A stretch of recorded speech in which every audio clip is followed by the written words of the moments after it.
Doctor interview channel நேயர்கள் அனைவருக்கும் வணக்கம். நான் சித்த மருத்துவர் ரோஹிணி ராஜா. இன்னைக்கு நம்ம எதை பற்றி பார்க்க போகிறோம் அப்படின்னா படர்தாமரை நோயை பற்றி பார்க்க போகிறோம்.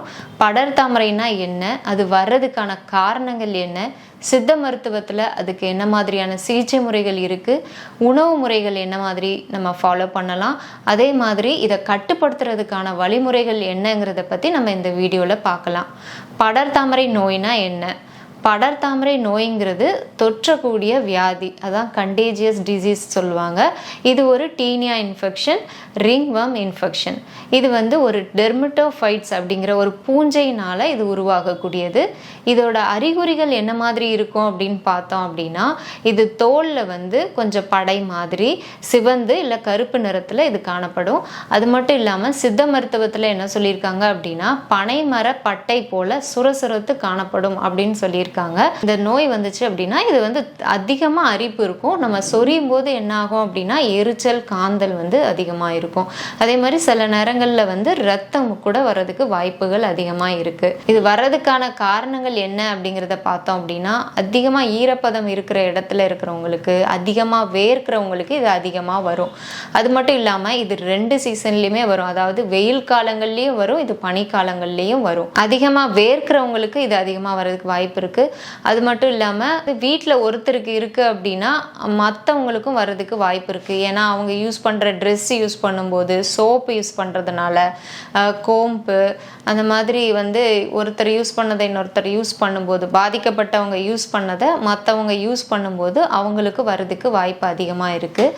அதே மாதிரி மெடிக்கல் ரிஸ்க் ஃபேக்டர் என்ன அப்படிங்கிறத பார்த்தோம் அப்படின்னா, ஒரு டயபெட்டிஸ் பேஷண்ட் இருக்காங்க அப்படின்னா அவங்களுக்கு தோல் வறட்சி அதிகமாக இருக்கும். ஸோ அந்த மாதிரியான பேஷண்ட்டுக்கு இந்த படர்தாமரை வர்றதுக்கு வாய்ப்பு அதிகமாக இருக்குது. அது மட்டும் இல்லாமல் ஸ்டீராய்டு மெடிசன்ஸ் அதிகமாக எடுத்துக்கிறவங்களுக்கும் இந்த படர்தாமரை வர்றதுக்கு வாய்ப்பு அதிகமாக இருக்குது. அதே மாதிரி ஒபிசிட்டியாக இருக்கிறவங்களுக்கு, அதாவது உடல் பருமன் இருக்கிறவங்களுக்கு அதிகமான அந்த தோல் சதை மடிப்புகள் உருவாகும் போது அந்த மாதிரியான இடங்கள்லையும் படர்தாமரை வர்றதற்கு வாய்ப்பு அதிகமாக இருக்குது. அதே மாதிரி இம்யூனிட்டியை கம்மி பண்ணக்கூடிய நோய்களில் இது வர்றதுக்கு வாய்ப்பு அதிகமாக இருக்குது. படர்தாமரைக்கான காரணங்கள் என்னங்கிறத பார்த்தோம். இப்போ என்ன மாதிரியான உணவுகளை அவாய்ட் பண்ணணும் அப்படிங்கிறத நம்ம பார்க்கலாம். அதாவது மாமிச உணவுகளை கண்டிப்பாக அவாய்ட் பண்ணியே ஆகணும். அது மட்டும் இல்லாமல் மீன், கருவாடு, முட்டை, பால், கத்திரிக்காய், அகத்திக்கீரை, உருளைக்கிழங்கு, மரவள்ளிக்கிழங்கு, கருணைக்கிழங்கு இதெல்லாம் கண்டிப்பாக அவாய்ட் பண்ணியே ஆகணும். அதே மாதிரி எடுத்துக்கலாம் அப்படிங்கிறத பார்க்கும்போது கண்டிப்பாக கேரட்டு, பீட்ரூட்டு அந்த மாதிரியான உணவுகளை நம்ம அதிகமாக எடுத்துக்கலாம். இதை கட்டுப்படுத்துறதுக்கு என்ன மாதிரியான வழிமுறைகளை ஃபாலோ பண்ணோம் அப்படின்னு பார்த்தோம் அப்படின்னா, ஒரு நாளைக்கு 2 தடவை குளிக்கணும். ஸோ அந்த மாதிரி குளிக்கும்போது நல்ல வெந்நீரில் குளிக்கணும். குளித்து முடித்ததும் நல்ல ஈரம் போக தொடச்சிட்டு அதுக்கப்புறமா நம்ம உடை அணியணும். அணிகிற உடை தளர்வாக இருக்கணும். அது மட்டும் இல்லாமல் நல்ல காட்டன் ட்ரெஸ்ஸாக அவங்க அணியணும். டைட்டாக போடுற மாதிரியான உடைகளை அணியக்கூடாது. முக்கியமாக அந்த ஜீன்ஸ் மாதிரியான உடைகளை அணியக்கூடாது. அதே மாதிரி நம்ம துணிகளை துவைக்கும் போது வெந்நீரில் நல்லா முக்கி வச்சு துணியை துவைக்கணும். வெயிலில் நல்லா காய வைக்கணும். அந்த துணியை அயன் பண்ணி நம்ம யூஸ் பண்ணோம் அப்படின்னா இது மற்றவங்களுக்கும் பரவாது, நம்மளுக்கும் அதோட தாக்கம் கம்மியாகும். அதே மாதிரி நெயில் இருக்குது அப்படின்னா அவங்க கண்டிப்பாக அந்த நெயில் கட் பண்ணணும். அது மட்டும் இல்லாமல் ஒபிசிட்டி இருக்கிறவங்க வெயிட்டை குறைக்கிறதுக்கான முயற்சியை மேற்கொள்ளணும். ஏன் நெயிலை கட் பண்ணணும் அப்படின்னு சொல்கிறேன் அப்படின்னா, இப்போ படர்தாமரை கண்டிப்பாக சொரியணும்னா சொரிஞ்சிக்கிட்டே இருக்கணுங்கிற மாதிரி தான் தோணும். ஸோ அந்த மாதிரி சொரியும் போது என்னாகும் அப்படின்னா அது நம்ம டீப் லேயர் வரைக்கும் அந்த இன்ஃபெக்ஷன் போய் நம்மளோட ஹேர் ஃபாலிக்கிள்ஸ் வரைக்கும் போய் அது அங்கேயே தங்குற மாதிரியாக ஆயிடும். அதனால் கண்டிப்பாக நெயில் கட் பண்ணணும். ஏன் இதை சொல்கிறேன் அப்படின்னா, ஒரு படர்தாமரை வந்தது அப்படின்னா அது ஆரம்பத்திலே நம்ம அதை பார்த்துட்டோம் அப்படின்னா கண்டிப்பாக அதை சரி பண்ணிடலாம்.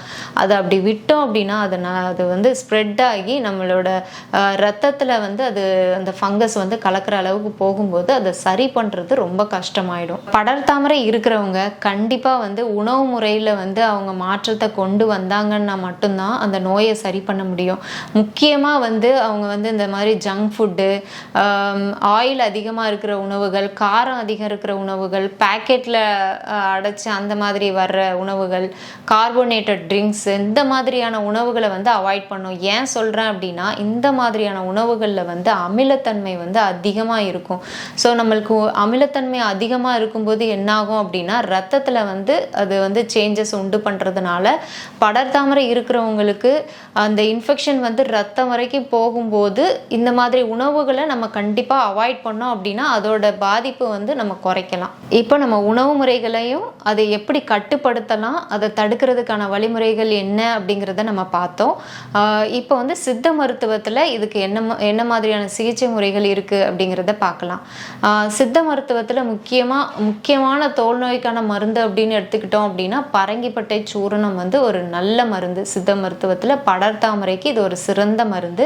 அது மட்டும் இல்லாமல் அமிர்த வெண்ணெய், சீமையகத்து களிம்பு வந்து யூஸ் பண்ணலாம். அதே மாதிரி ஆயில்னு எடுத்துக்கும் போது புங்கன் தைலம், அருகன் தைலம், குங்கிலிய வெண்ணெய், தேங்காய் எண்ணெய் கூட நம்ம யூஸ் பண்ணலாம். அதே மாதிரி இது ஹோம் ரெமெடிஸ்ன்னு சொல்லும்போது வீட்டிலேயே நம்ம என்ன மாதிரி அவசரத்துக்கு செஞ்சு இது பண்ணலாம் அப்படின்னு பார்த்தோம் அப்படின்னா, அருகன் புல்லை வந்து நம்ம ஒரு கைப்பிடி எடுத்து நல்லா கழுவி துணியில் தொடச்சிட்டு சின்னதாக கட் பண்ணி ஒரு பாத்திரத்தில் போட்டு தேங்காய் எண்ணெய் வந்து முங்குற அளவுக்கு போட்டு நம்ம காய்ச்சும் போது என்னாகும் அப்படின்னா அந்த எண்ணெய் வந்து கிரீன் கலராக மாறும். ஸோ அதுக்கப்புறம் அதை வடிகட்டி அந்த எண்ணெயை தடவும் போது என்னாகும் அப்படின்னா அதோட தாக்கம் வந்து நம்மளுக்கு கம்மியாகும்.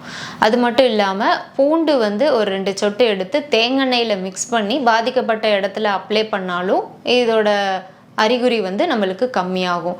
என்னதான் ஸ்கின் ப்ராப்ளம் இருந்தாலும் வெளியில் நம்ம என்னதான் எக்ஸ்டர்னலாக அப்ளை பண்ணாலும் இன்டர்னலாக நம்ம உள்ள மெடிசன் எடுத்துக்கும் போது தான் இதை நிரந்தரமாக நம்ம வந்து குணப்படுத்த முடியும். படர்தாமரையில் வந்து ஆரம்ப அறிகுறி தென்படும் போதே நம்ம வீட்டில் கிடைக்கக்கூடிய நான் சொன்ன இந்த பொருட்களை வந்து நீங்கள் உபயோகப்படுத்தினீங்க அப்படின்னா ஆரம்பத்திலேயே வந்து இந்த நோயை வந்து நம்ம குணப்படுத்திடலாம். அதே மாதிரி படர்தாமரை வந்து 2 சீசன்லேயுமே அதிகமாக பரவும்னு சொல்லியிருக்கேன். அதாவது வெயில் காலங்கள்லையும் குளிர்காலங்கள்லேயும் பரவும்னு சொல்லியிருக்கேன்.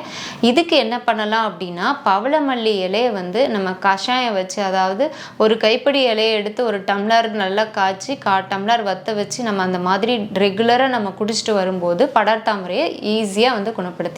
அது மட்டும் இல்லாமல் படர்தாமரைக்கு வெளியே உபயோகிக்கக்கூடிய பற்று அப்படின்னு பார்த்தோம் அப்படின்னா, சீமையகத்தி இலையை வந்து எலுமிச்சம் பழச்சாறில் அரைச்சி பேஸ்ட் மாதிரி அந்த இடத்துல அப்ளை பண்ணி குளிச்சுட்டு வரலாம். அது மட்டும் இல்லாமல் தகரை இலை அப்படிங்கிற ஒரு இலை இருக்குது, அதையும் எலுமிச்சை பழச்சாறில் அரைச்சி அப்ளை பண்ணலாம். அதே மாதிரி ஜாதிக்காய் ப்ளஸ் தேன், இந்த ரெண்டையும் அந்த தேனில் ஜாதிக்காயை வந்து தேனில் உரசி அந்த இடத்துல அப்ளை பண்ணலாம். வேப்பிலை, மஞ்சள், குப்பை மேனி இலை, இந்த 3ஐயும் அரைச்சி பேஸ்ட் மாதிரி நம்ம ஸ்கின்ல அப்ளை பண்ணிட்டு 10 நிமிஷம் ஊற வச்சுட்டு அதுக்கப்புறம் வெந்நீரில் குளிச்சுட்டு வந்தோம் அப்படின்னா இதோட தாக்கம் வந்து அதிகமாகாமல் நம்ம பார்த்துக்கலாம். அதே மாதிரி படர்தாமரையில் டீனியா பீடிஸ்ன்னு சொன்னேன், அதாவது சேற்றுப்புண் அந்த கால் விரல் இடுக்குகளில் மட்டும் வரும். அதாவது வெள்ளை நிறத்தில் கால் இடுக்குகளில் மட்டும் வரும். மெயினாக இது வந்து பெண்களுக்கு வரும். அது வந்து சொரிய என்ன ஆகும் அப்படின்னா எரிச்சல், காந்தல் அதிகமாக இருக்கும். சில நேரம் ரத்தம் கூட வரும்.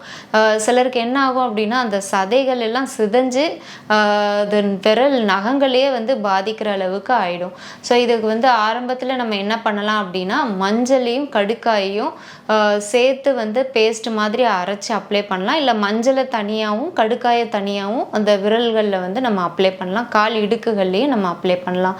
அதே மாதிரி இது விரல்களை பாதித்து நகை சுற்று மாதிரி ஆயிடுச்சு அப்படின்னா இலுப்பை விதைன்னு கிடைக்கும். நாட்டு மருந்து கடைகளில் இலுப்பை விதைன்னு கிடைக்கும். அந்த இலுப்பை விதையும் மஞ்சளையும் நல்லா பேஸ்ட் மாதிரி அரைச்சி நகங்களில் வந்து பற்று மாதிரி போட்டு வாஷ் பண்ணிட்டு வந்தாலும் இதை குணப்படுத்திடலாம். அதே மாதிரி படர்தாமரையில் வந்து நம்ம சொரியும் போது எரிச்சல், காந்தல் அதிகமாக இருக்கும்போது நம்ம என்ன யூஸ் பண்ணலாம் அப்படின்னா குங்கிலிய வெண்ணெய் வந்து நம்ம யூஸ் பண்ணலாம். அதாவது செக்கு தேங்காய் வந்து அந்த இடத்துல நம்ம அப்ளை பண்ணலாம். நான் அமிர்த வெண்ணெய் சொன்னேன் இல்லையா, அந்த அமிர்த வெண்ணெயும் சிரட்டை தைலத்தையும் மிக்ஸ் பண்ணிட்டு அந்த இடத்துல அப்ளை பண்ணாலும் அதை சரி பண்ணிடலாம். இதே மாதிரி படர்தாமரை வந்து ஒருத்தருக்கு ஆரம்ப அறிகுறியாக சின்னதாக ஸ்டார்ட் ஆகும்போதே அவங்க வந்து இதை பார்த்து நான் இப்போ சொன்ன ஹோம் ரெமெடிஸை வந்து நீங்கள் யூஸ் பண்ணீங்க சொன்னீங்கன்னாலே அதை சரி பண்ணிடலாம்.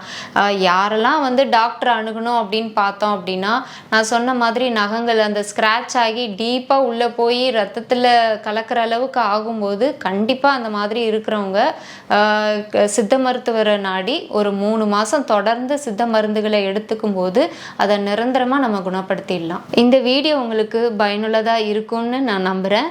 அதே மாதிரி இந்த வீடியோவில் உங்களுக்கு ஏதாவது சந்தேகம் இருந்தது அப்படின்னா கமெண்டில் தெரியப்படுத்துங்க. இதை உங்கள் ஃப்ரெண்ட்ஸ் அண்ட் ஃபேமிலிக்கு ஷேர் பண்ணுங்கள். மீண்டும் ஒரு நல்ல காணொளியில் நான் உங்களை சந்திக்கிறேன். நன்றி, வணக்கம்.